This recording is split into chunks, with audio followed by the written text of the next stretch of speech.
Sa iba pang balita, obligado ang mga lider ng Iglesia ni Cristo na dumalo sa hearing ng amparo petition sa Court of Appeals. Ayon sa abogado ng dating ministrong si Lowell Menorca II, posibleng ipakontempt nila ang mga ito kapag hindi sumipot sa pagdinig sa kaso sa November 3. Ito ang balita ni Roderick Mendoza.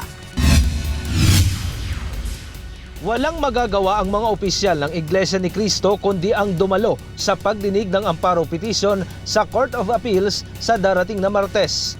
Ayon sa abogado ng dating ministro na si Lowell Menorca II, Korte Suprema na mismo ang nag-utos na humarap ang mga ito sa hearing upang sagutin ang petisyon at aligasyon ng kapatid at hipag ni Menorca.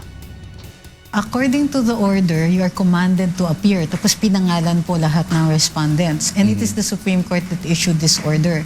Sakaling ipilit umano ng mga ito na huwag sumipot sa pagdinig ng petisyon, hihilingin nila sa korte na i-cite for contempt ang mga ito. Of course, they can try to have representatives instead to be there. But we will certainly question it and ask why they should not be cited in contempt for not obeying.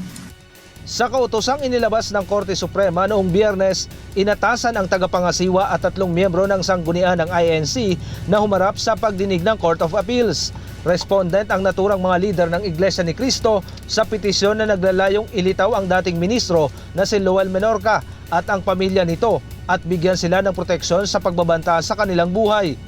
Na-rescue umano si Menorca noong Biyernes at humarap ito sa media nitong nakaraang linggo upang isalaysay ang umano'y pagdukot sa kanya at sa pilitang pagkulong sa kanila.